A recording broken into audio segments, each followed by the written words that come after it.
आपण एक म्हणू शकतो. तर बर अजून उदाहरणार्थ छत्रपती शिवाजी महाराज वस्तू संग्रहालय मुंबईमध्ये आहे ते. ओके.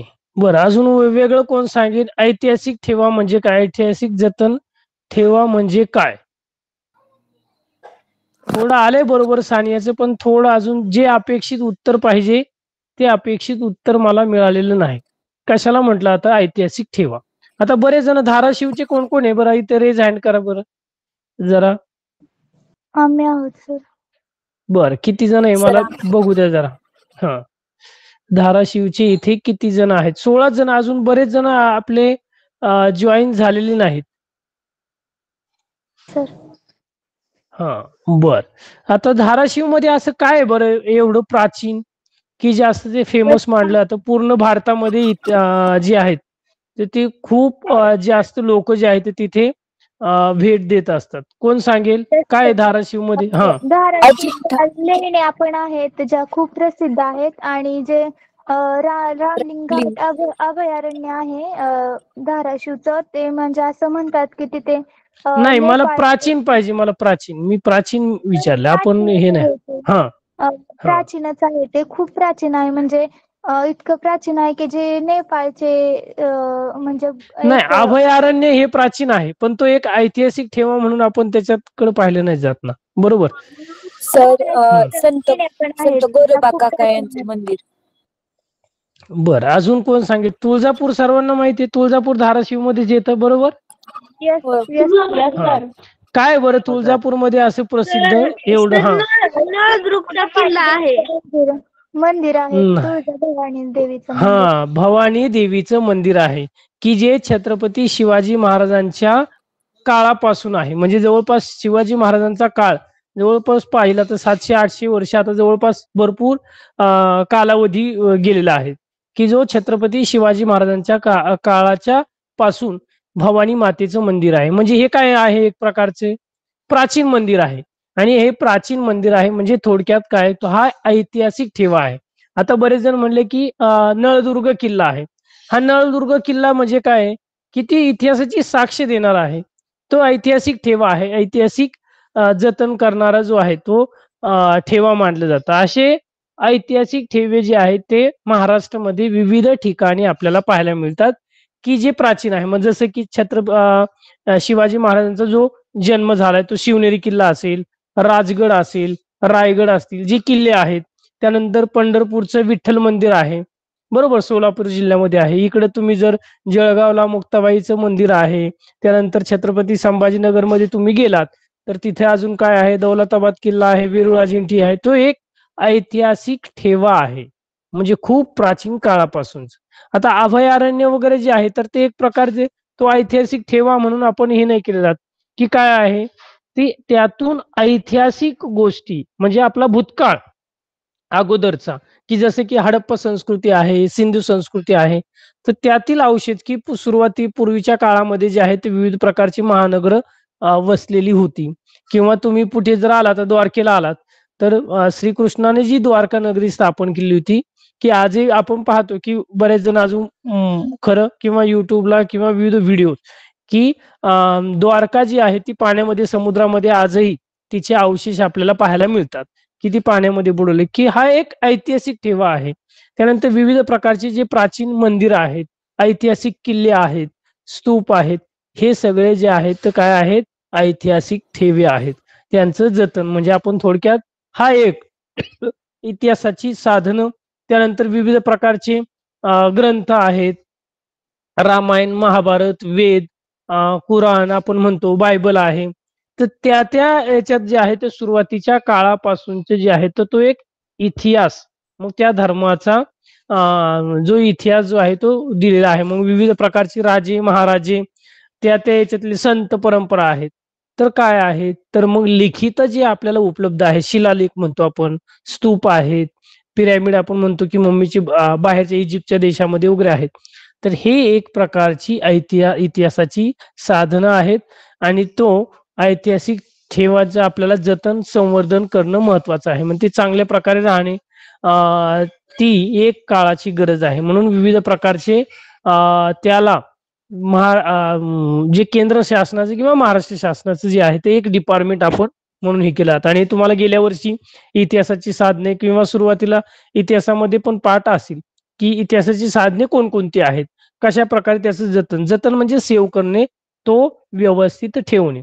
आता मौखिक, लिखित आणि भौतिक साधने अशी 3 प्रकारची इतिहासाची साधनं मानली जातात. मौखिक साधनं म्हणजे काय, तर लोकपरंपरेतील गीत कहाण्यांचे संकलन, वर्गीकरण आणि विश्लेषण. आता सुरुवातीच्या काळात असे अभंग असेल, गवळणी असतील किंवा रामायण महाभारत ही जी काव्य आहेत, तर हे लिखित स्वरूपात म्हणजे सुरुवातीला गुरुकुल पद्धती असायची. आपल्यासारखं प्रश्न उत्तर किंवा वह्या पुस्तके किंवा आपण कॉम्प्युटरवर जे आहेत, लॅपटॉपवर जे आहे ते आपण ते टाईप करून ठेवू अशा स्वरूपाचं नव्हतं, ते तोंडी स्वरूपाचं होतं. आणि मग याचं विश्लेषण, या गोष्टींचं विश्लेषण जे आहे, वर्गीकरण जे आहे, तर ते मौखिक साधनामध्ये केलं जातं. प्रशिक्षण समाजशास्त्र, मानवशास्त्र आणि भाषाशास्त्र ह्या इतिहास संशोधनाच्या एक मेथड आहे, म्हणजे पद्धती आहे. मौखिक साधनाचे विविध प्रकारचे, मग फोक सॉंग आपण लोकसाहित्य म्हणतो, पोवाडे म्हणतो, बरोबर. जागरण गोंधळामधील ज्या बऱ्याच प्रकारच्या ओव्या आहेत किंवा ग्रामीण भागामध्ये आपण पाहतो जात्यावरची गाणी आहेत किंवा शेतावर जो शेतकरी जो आहे तो जेव्हा पेरणी करत असतो किंवा बैलांसोबत जे गीत म्हणत असतो, ते ग्रामीण भागात किंवा तुम्ही पाहतो की आपल्या घरामध्ये कोणाची लग्न वगैरे समारंभ असेल, हळदी समारंभ असेल, तर त्यावेळेस ज्या महिला जे गाणं म्हणत असतात, तर तो एक ऐतिहासिक ठेवा आहे. विविध प्रकारची लोक परंपरेची गीतं आहेत ती. आणि प्रत्येक आपण म्हणतो की समाजामध्ये धर्मामध्ये जे आहे तर अशा प्रकारची गीते, कहाणी आपल्याला त्याचं संकलन केलेलं, तसं त्याचं वर्गीकरण विविध पद्धतीने जे आहे ते केलेलं पाहायला मिळतं. आता याचं प्रशिक्षण म्हणजे समाजशास्त्र, मानवशास्त्र असेल किंवा भाषाशास्त्र असेल, तर ह्या मौखिक इतिहास संशोधनाच्या जे आहेत त्या संशोधन पद्धती आहे. आता लिखित साधनं मध्ये कोणकोणती आहेत, तर मग ताम्रपट आहे, दरबारीची दप्तर आहेत, हस्तलिखित आहेत, चित्र आहेत, संकलन आहे, संपादन आणि त्याचं संवर्धन जे आहे ते आपण पाहतो. मग विविध प्रकारची तुम्ही लेणी गेलात, रायगडावर गेला तर तुम्हाला तिथे विविध प्रकारचे जो शिलालेख पाहायला मिळतो, बरोबर. तर या शिलालेखांवर त्या काळामध्ये राजे महाराजांनी किंवा त्यांनी जी वास्तू तयार केली त्यांनी जे आहे ते त्याचं माहिती, त्या काळातील राजाचा उल्लेख हे सर्वस्वी जो आहे तो त्यावर केलेला असतो. मग विविध प्रकारचे छत्रपती शिवाजी महाराजांच्या काळात सुद्धा ताम्रपट होते. मग ते दरबारातील मग बखरी असतील, काव्यग्रंथ असतील, तर याद्वारे जो आहे तो आपल्याला इतिहास समजतो. लिखित साधने, आता आपला काय झालाय, सगळा ऑनलाईन टेक्नॉलॉजीचा, विकिपीडियावर तुम्ही सर्च केलं की तुम्हाला जी माहिती पाहिजे ती माहिती तुम्हाला विकिपीडियाला जे आहे ते मिळते. म्हणजे डिटेल्स तुम्हाला, संदर्भ ग्रंथ त्यातले जे आहे ते तुम्हाला काय होतात तर मिळतात. मग हे सर्व जे आहे ते तुम्हाला काय, तर त्यावरून कळतं की कशा पद्धतीने जे आहे ते या गोष्टी आपल्याला जे आहेत त्या असतात. मग प्रशिक्षण यामध्ये मोडी लिपीचं आहे, पर्शियन लिपी आहे, रासायनिक प्रक्रिया आहे आणि संग्रहालय आहे. तर अशा विविध प्रकारचे जे आहेत तर तुम्हाला या लिखित साधनांचे प्रशिक्षण, ट्रेनिंग सेंटर आपण म्हणतो की हे तुम्हाला पाहायला मिळतात. पुढे भौतिक साधनं. आता भौतिक साधनांमध्ये काय आहेत, तर तत्व वस्तू, जीवाश्मांचे संकलन, वर्गीकरण आणि प्रदर्शन, जे म्युझियम वगैरे तुम्ही म्हणता साधारणतः, तर ते तुम्हाला तिथे पाहायला मिळतं. मग पुरातत्व खातं, जी पुरातत्व खाते की जे ठिकाणी तुम्ही म्हणता की काय, जे विविध प्रकारचे किल्ले आहेत, राजे राजवाडे आहेत, हे सर्व जे केंद्र सरकारचं पुरातत्व खातं आहे, तर हे डिपार्टमेंट आहे, तर ते डिपार्टमेंट या सर्वांचं जतन संवर्धन करण्याचं काम हे पाहत असतं. मग खनिजशास्त्र असेल, कलाशैली असेल, प्रतिकृती निर्मिती असेल, तर विविध प्रकारचे प्रशिक्षण या माध्यमातून आपल्याला देता येते. ही सर्व झाली इतिहासाची साधनं आहेत. आता जगप्रसिद्ध संग्रहालय. आता तुम्ही पाहता की शाळेमध्ये काय आहे, तर ग्रंथालय आहे. तर हे सुद्धा इतिहासाचा एक ठेवा आहे की त्यामध्ये विविध प्रकारची पुस्तकं आहे, ऐतिहासिक पुस्तकं आहेत, कादंबऱ्या आहेत, कथा कविता आहेत, की ज्याद्वारे अशा ऐतिहासिक गोष्टी भरपूर आहे की ज्यामध्ये आता छत्रपती शिवाजी महाराजांचा इतिहास असेल, संभाजी महाराजांचा इतिहास असेल, विविध प्रकारचे मग प्राचीन इतिहास असेल, मध्ययुगीन इतिहास असेल. तो हा कशामुळे, त्या ग्रंथांद्वारे त्या पुस्तकांद्वारे आपल्याला भारताच्या स्वातंत्र्य लढ्याची विविध प्रकारची पुस्तकं असतील, मग महात्मा गांधी, जवाहरलाल नेहरू असेल, विविध प्रकारचे जे पंतप्रधान होऊन गेले, तर यांचा पुस्तक रूपी आपल्याला एक प्रकारचा इतिहास हा ठेवा जो आहे तो त्या पुस्तकांद्वारे होतो. त्या काळातील जे लेखक आहेत त्यांनी लिहून ठेवलेलं आहे. मग कुणी आत्मचरित्र लिहून ठेवलेलं आहे, कोणी पूर्ण प्रवास वर्णन जे आहे ते लिहून ठेवलेले आहे. आणि ते आपल्याला पाहायला मिळतं की विविध प्रकारच्या ग्रंथालय लायब्ररीमध्ये ते आपल्याला पुस्तकं तिथे पाहायला मिळतात. आता जगातले हे जे संग्रहालय आहे, म्युझियम म्हणतो आपण, लू संग्रहालय फ्रान्स, आता फ्रान्स मधले एक म्हणजे हे जगप्रसिद्ध ग्रंथालय आहे, संग्रहालय म्युझियम. 18व्या शतकात स्थापित फ्रेंच राजघराण्यातील कला वस्तूंचे प्रदर्शन, लिओनार्दो दी विंची मोनालिसा चित्राचा समावेश. जे एक लू संग्रहालय जे फ्रान्समध्ये आहे तर तिथे दिलांदो दी विंची मोनालिसाचं जे चित्र आहे तर ते जगप्रसिद्ध मानलं जातं. आता याचा संग्रह किती स्वरूपाचा आहे त्या ग्रंथालयाचा? 3,80,000हून अधिक कला वस्तू त्या संग्रहालयात आपल्याला पाहायला मिळतात. जे कोणी फॉरेनरला वगैरे फॉरेनला जाल किंवा आपण तर एवढं म्युझियम नाही, आपण आपल्या छत्रपती संभाजीनगर असेल, नागपूर असेल, मुंबई असेल, पुणे असेल, तर या ठिकाणी आपल्याला जे संग्रहालय आहे तर त्या ठिकाणी आपण भेटी देतो. साधारणतः आपला जेव्हा केव्हा योग येतो, शालेय सहली जातात तर त्यावेळेस. आता ब्रिटिश संग्रहालय, इंग्लंडचं जे संग्रहालय आहे की ज्या ठिकाणी छत्रपती शिवाजी महाराजांचा पूर्ण इतिहासातील ज्या वस्तू आहेत तर त्या इंग्लंडच्या म्युझियम मध्ये जे आहे ते तुम्हाला पाहायला मिळते. 18व्या शतकात स्थापित झालेले सर हन्स स्लोनच्या संग्रहातून सुरुवात झालेली आहे. मग वसाहतीमधून आणलेल्या पुरातत्वांचा समावेश. सुरुवातीच्या काळामध्ये ज्या राजे महाराजे आहेत की विविध प्रकारचे संग्रह जो आहे तो केलेला आहे. सुमारे 80 लाखाहून जास्त वस्तू या ब्रिटनच्या संग्रहालयात आपल्याला पाहायला मिळतात.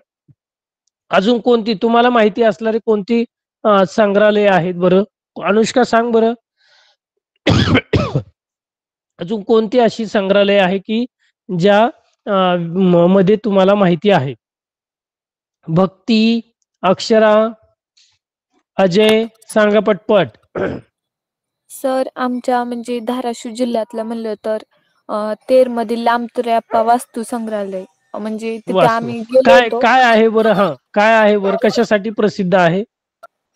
सर म्हणजे तेर हे म्हणजे खूप मोठं त्यावेळीचं नगर होतं, त्या ठिकाणी व्यापार खूप चालायचा. मग त्यावेळीच्या वस्तू त्या ठिकाणी संग्रहित करून ठेवलेल्या आहेत. मग अगदी ते बरोबर आहे. पाहायला आम्ही गेलो. हा, अजून कोण गेले म्युझियमला? असं कोण गेलेलं आहे? अजय, अभिषेक सांगा बरं. तुम्ही एखादं पाहिलेला संग्रहालय, म्युझियम, ज्ञानेश्वर सांगशील कोणतं संग्रहालय असे आहे की तुम्ही पाहिलेलं असेल? किंवा तुम्ही साबरमतीला वगैरे जर गेलात, अमरावतीला साबरमतीला जर गेलात तर तिथे महात्मा गांधीजी यांच्या रोजच्या दैनंदिन जीवनातल्या वस्तू, त्यांची झोपडी असेल तर या वस्तूचं ऐतिहासिक जतन ठेवा आपल्याला तिथे पाहायला मिळतो. किंवा मुंबईमध्ये जर गेलं तर जहांगीर आर्ट गॅलरी की जिथे प्रदर्शन भरलं जातं विविध प्रकारे, राजीव गांधी म्युझियम असेल. पुण्यामध्ये तुम्ही आलात तर केळकर संग्रहालय आहे. विविध प्रकारचे जे म्युझियम आहे की तिथे त्या गोष्टी ठेवल्या जातात. अजून कोण आहे की ज्यांनी म्युझियमला, संग्रहालयाला भेट दिलेली आहे तुमच्यापैकी? सानिया, स्नेहल, उन्नती, रोशनी सांगा. कोणी गेले का आतापर्यंत कोणी संग्रहालयात? Sir. No sir.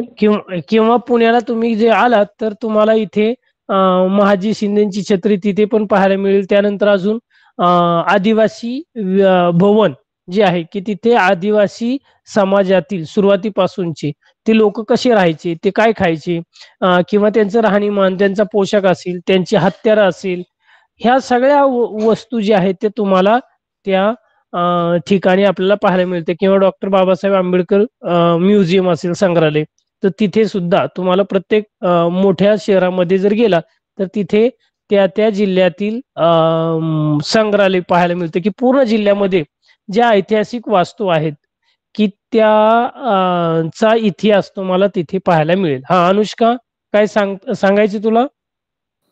Sir Shahu palace Kolhapur मधील आम्ही हा, सहलीच्या वेळी तिथे अगदी गेलो होतो. बरोबर. हा, शाहू तिथे पॅलेस पण पण आहे की जिथे राजर्षी शाहू महाराजांच्या काळातील सगळ्या ज्या गोष्टी आहेत ते तुम्हाला तिथे पाहायला मिळतील. अगदी बरोबर आहे.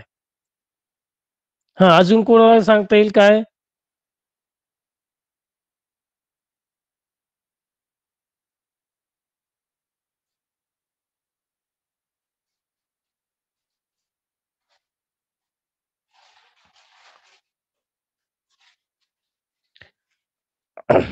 अजून काही सांगता येईल का? National museum of natural history अमेरिकेतील स्मिथसोनियन इन्स्टिट्यूटच्या व्यवस्थापनाखाली 1846 मध्ये सुरू वनस्पती, प्राणी, जीवाश्म, खनिजे, मानव प्रजातीचे अवशेष आणि पुराव्यांचे 12 कोटीहून अधिक नमुने संग्रहित केलेले आहे. National museum of national history हे जे आहेत. त्यानंतर पुढे भारतातील, आता भारतामध्ये येऊया, कोणकोणती म्युझियम आहेत, संग्रहालय आहेत. 1814 मध्ये इंडियन म्युझियम कोलकाता भारतातील पहिलं संग्रहालय आहे. इंडियन म्युझियम कोलकाता याविषयीची काही माहिती आहे का पाहूया आपण पुस्तकात. इथे शॉर्ट मध्ये दिलेली आहे का? भारतातील जे संग्रहालय आहेत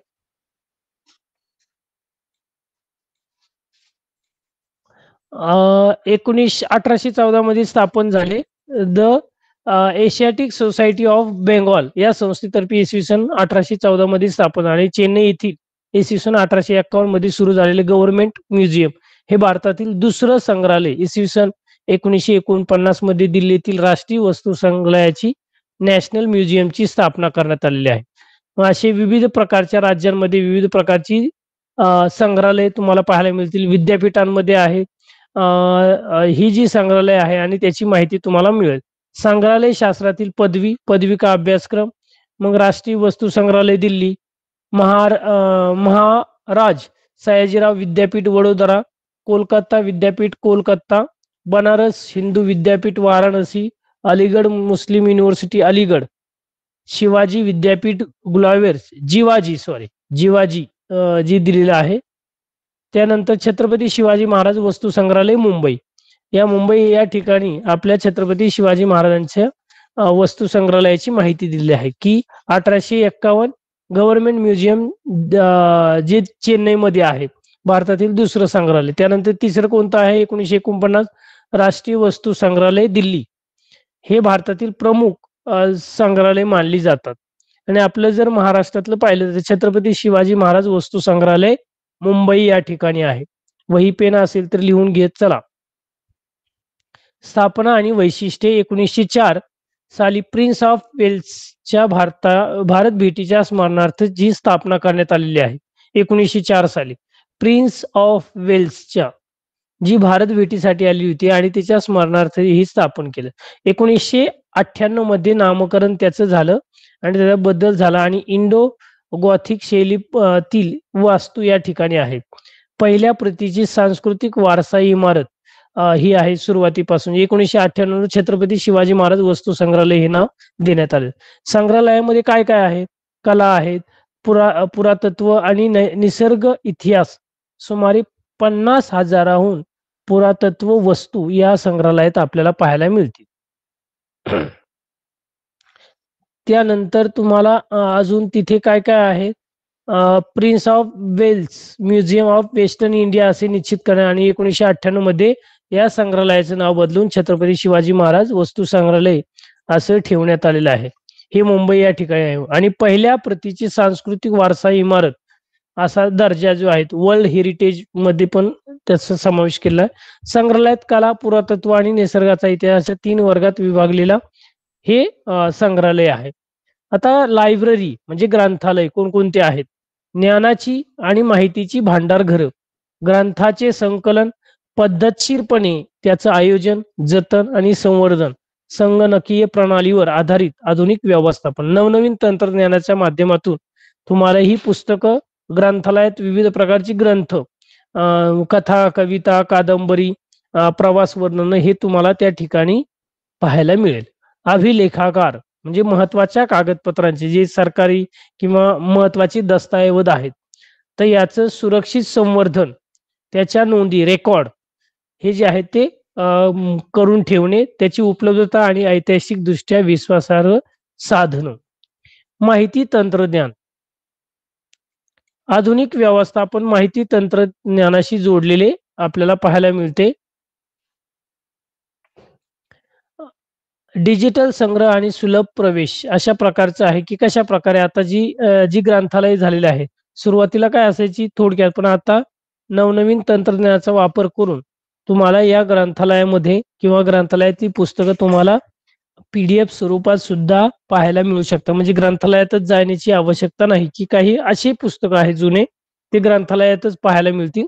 पण आता तुम्हाला जे नवीन पुस्तकं तुम्हाला पाहिजे असेल तर विश्वकोश असेल, ज्ञानकोश असेल तर यावर किंवा विकिपीडिया असेल तर त्याद्वारे तुम्ही विविध प्रकारची पुस्तकं ई बुक द्वारे पाहू शकता. की ग्रंथालयाचे व्यवस्थापन शास्त्र असेल, मॅनेजमेंट, माहिती तंत्रज्ञान असेल, एज्युकेशन शास्त्र असेल, या विविध विषयांचा निकटचा एक संबंध, ग्रंथांचं संकलन कसं केलं जातं, त्याची पद्धतशीर आयोजन म्हणजे त्याची बाइंडिंग किंवा ते कशा प्रकारे प्रकाशन, त्यानंतर ते कशा प्रकारे ठेवले जातात, त्यानंतर जी माहिती आहे त्या माहितीच्या स्रोतांचं जे स्रोत आहेत, पुरावे आहेत, त्याचं प्रसारण कशा प्रकारे केलं जातं याची महत्वाची कामे हे ग्रंथालयामार्फत पार पडली जातात. यातील बहुतेक कामे हे अद्ययावत म्हणजे नवीन तंत्रज्ञानाचा वापर करून केलेले आपल्याला पाहायला मिळतात.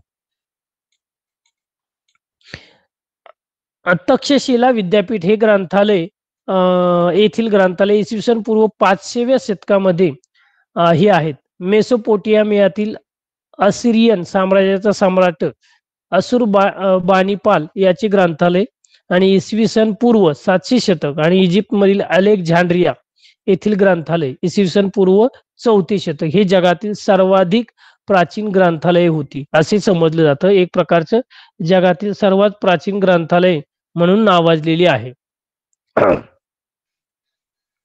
प्रमुख ग्रंथालय आणि अभिलेखागार. सरस्वती महाल ग्रंथालय, तंजावर, तामिळनाडू 16व्या-17व्या शतकातील.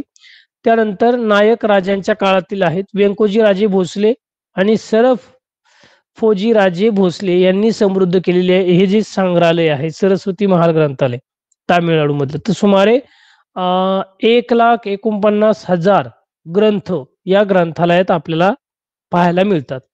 राष्ट्रीय अभिलेखागार हे काय आहे? राष्ट्रीय अभिलेखागार कोण सांगेल? राष्ट्रीय अभिलेखागार म्हणजे काय? सानिया सांग बरं, राष्ट्रीय अभिलेखागार म्हणजे काय, कशाला म्हटलं जातं? राष्ट्रीय अभिलेखागार. पूर्वा, रोशनी कोण सांगेल? सर, अभिलेखागार म्हणजे जिथे आपले भारताचे किंवा त्या राष्ट्राचे जे महत्वाचे डॉक्युमेंट्स तिथे आपण ठेवतो, त्या जे लिखित साधने असतात तिथे ठेवण्याचे एखादं ठिकाण त्याला अभिलेखागार असं म्हणतात. उदाहरणार्थ नवी दिल्ली येथील अभिलेखागार आहे, पण कशाचा थोडक्यात काय एखादं सांगता येईल ना का अशाचा ठेवा जो आहे तो आपल्याला तिथे पाहायला मिळेल? उदाहरणार्थ एखादा.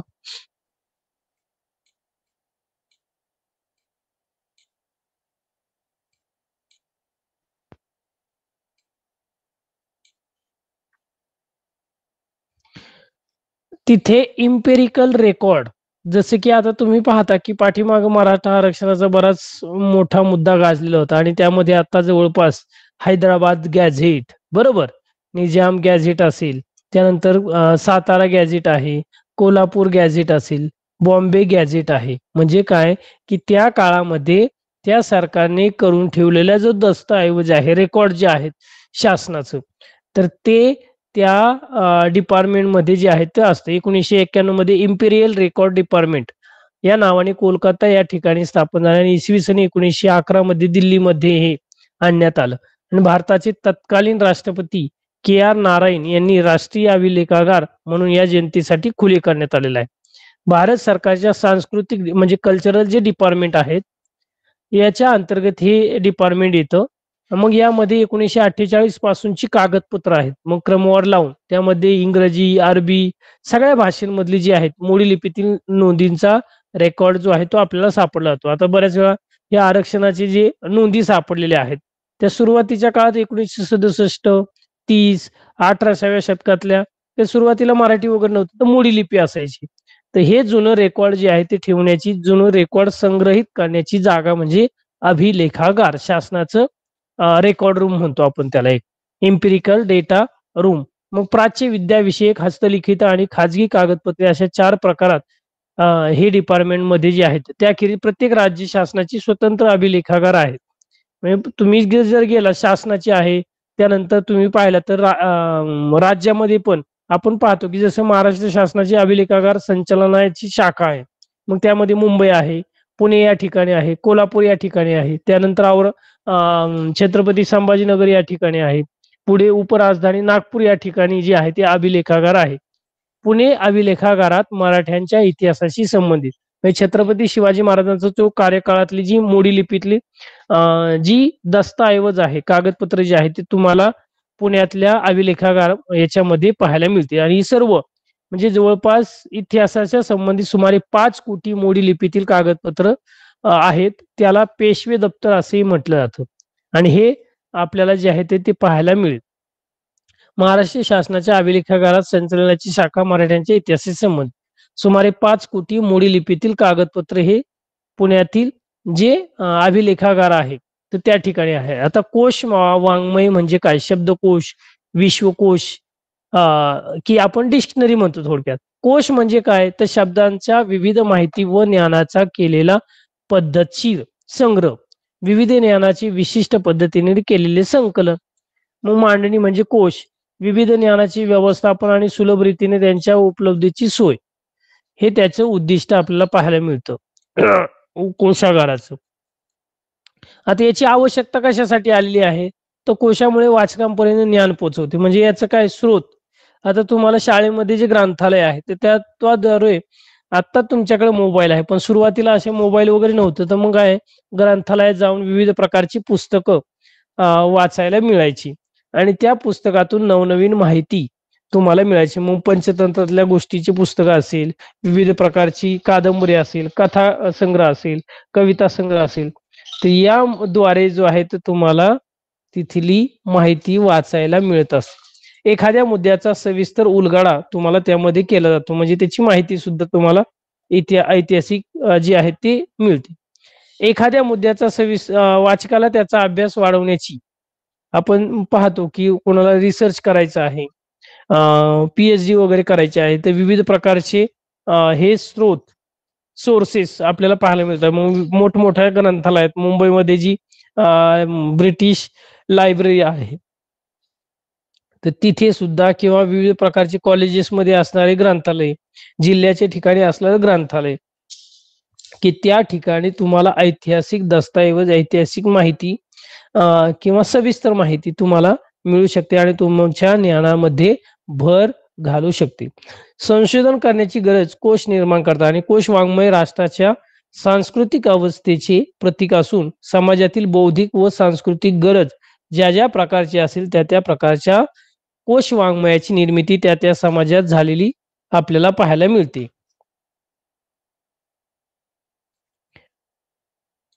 थोडक्यात शेवटचं पाहूया. आता कोश वाङ्मयाचे जे प्रकार वगैरे दिले ते याच्यामध्ये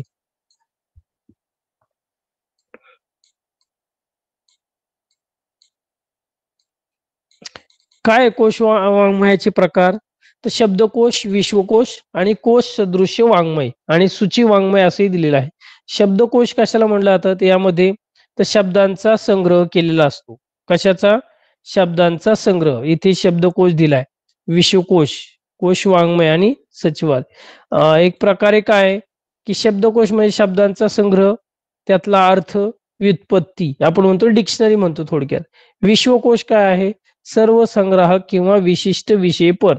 तुम्हाला एखादा शब्द तुम्ही तिथे विश्वकोशामध्ये टाकला तर त्या संबंधितली माहिती, इत्थंभूत माहिती तुम्हाला विश्वकोशात मिळते. हे पुढे जाऊन तुम्हाला स्वतःला हाताळायचे आहेत. इनसायक्लोपीडिया ब्रिटानिका, महाराष्ट्रातील ज्ञानकोश, मराठी विश्वकोश इत्यादी विशिष्ट विषयावर कोश हे एखाद्या विषयाला वाहून घेतलेले कोश असतात. भारतीय संस्कृतीतील कोश आणि व्यायाम ज्ञानकोश इत्यादी. तुम्ही एखादा शब्द घेतला आणि तो शब्द तुम्ही विश्वकोशात शोधला तर त्याचा इतिहास काय आहे, त्याचा शब्दशः अर्थ काय आहे आणि तो कोणकोणत्या प्रकारात कोणकोणत्या विषयांमध्ये त्याचा वापर केलेला आहे, तर या सगळ्याची माहिती तुम्हाला विश्वकोशातून मिळते. कोश सदृश्य वाङ्मय म्हणजे काय? कोश सदृश्य वाङ्मय यात एखाद्या विषयाची समग्र मांडणी केलेली असते, ज्यामध्ये एखाद्या विशिष्ट विषयावर तज्ञाकडून लेख लिहून ग्रंथ निर्मिती करतात. उदाहरणार्थ महाराष्ट्र जीवन खंड 1, 2, शहर पुणे खंड 1, 2, yearbook, Manorama, times of India, विविध प्रकारचे आपण म्हणतो की नाही खंड 1, खंड 2, विभाग 1, विभाग 2. तर अशा प्रकारचे तर हे खंड निर्मिती जी आहे ती केली जाते. यामध्ये लेखन केलं जातं एखाद्या तज्ञाकडून आणि त्या तज्ञाकडून जे आहे तर आपण पाहतो छत्रपती शिवाजी महाराजांचा खंड 1, खंड 2, छत्रपती संभाजी महाराजांविषयीचे विविध प्रकारचे खंड निर्माण झालेले आहेत ग्रंथ. तर त्याचा जे भाग म्हणतो पाठ एक प्रकार. आता सूची वाङ्मय काय आहे? ग्रंथाच्या अखेरीस दिलेली त्या ग्रंथातील व्यक्ती, विषय, स्थळे व सूची म्हणजे रेफरन्स बुक आपण म्हणतो.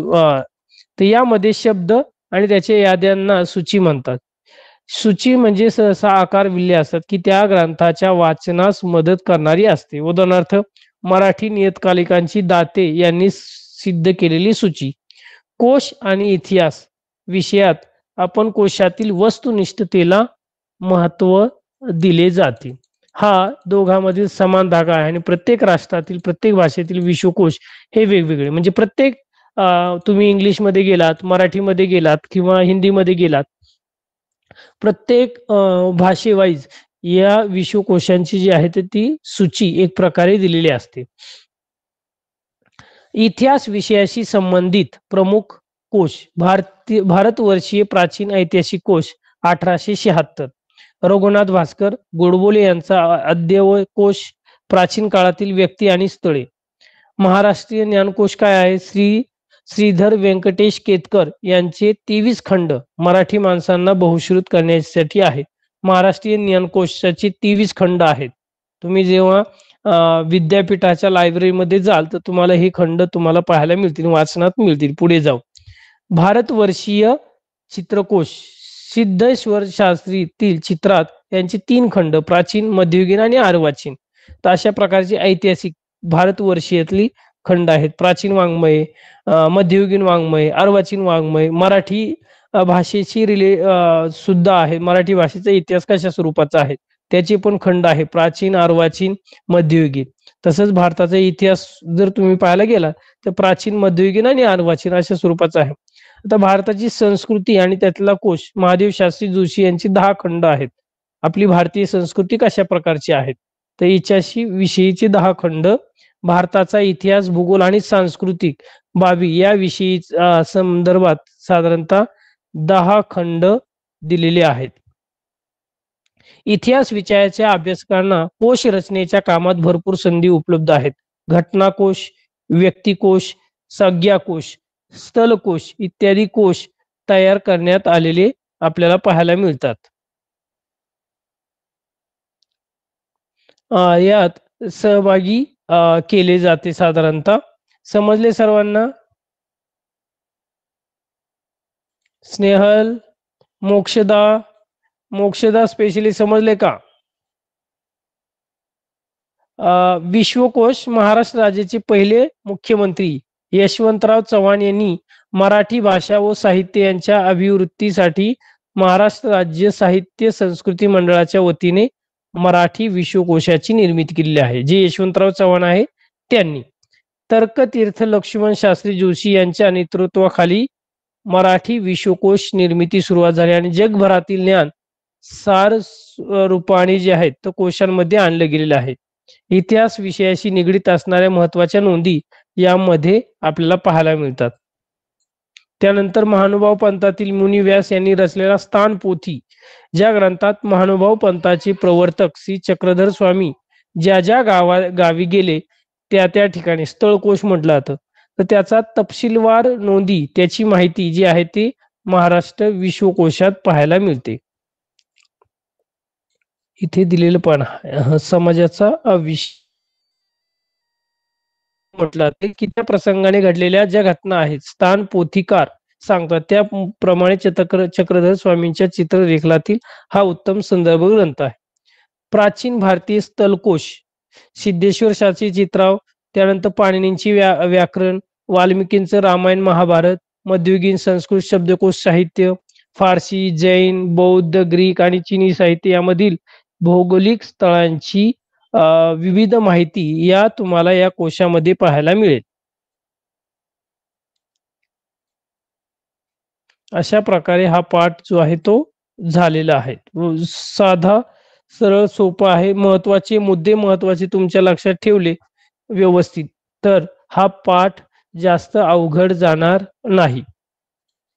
स्नेहल समजलाय? रोशनी, उन्नती, हा काही प्रश्न हो आहेत? सर. हा प्रश्न आहेत का? No sir. बर, आपण प्रश्न उत्तर आहे आपल्याकडे 5 मिनिटं तर जो पाठाखालचे जे प्रश्न आहेत ते थोडक्यात घेऊया. पुढील विधारे सकारण स्पष्ट करा किंवा चुकीची जोडी वगैरे हे आहेत ते तुम्ही वहीमध्ये सोडवा. अभिलेखागार व ग्रंथालय नियतकालिके आणि इतर प्रकाशने प्रसिद्ध करतात. याचं सकारण स्पष्ट करायचं आहे साधारणतः. स्थलकोश टिपद्याला कोणकोणते प्रश्न आलेले आहेत? संज्ञाकोश, विश्वकोश यांची माहिती साधारणतः दिलेली आहे. हे मी तुम्हाला पुस्तक दाखवतो इथे.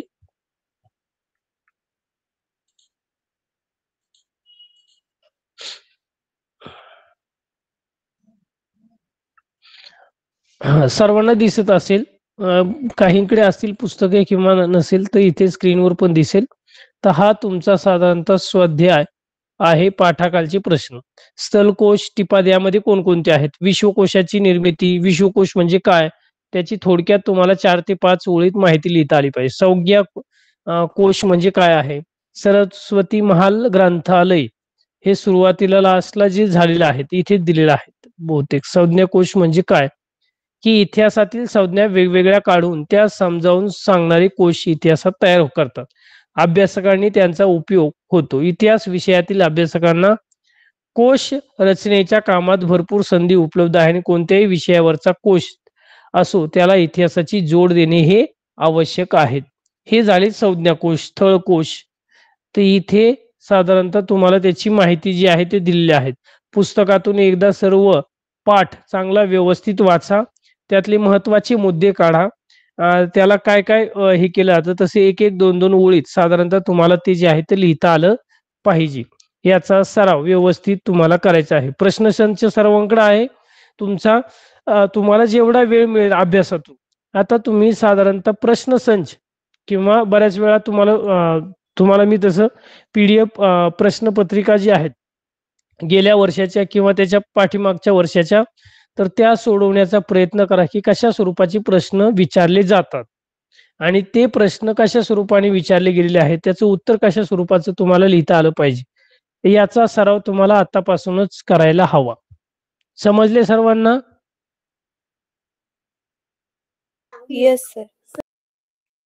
हा, स्नेहल काय बोल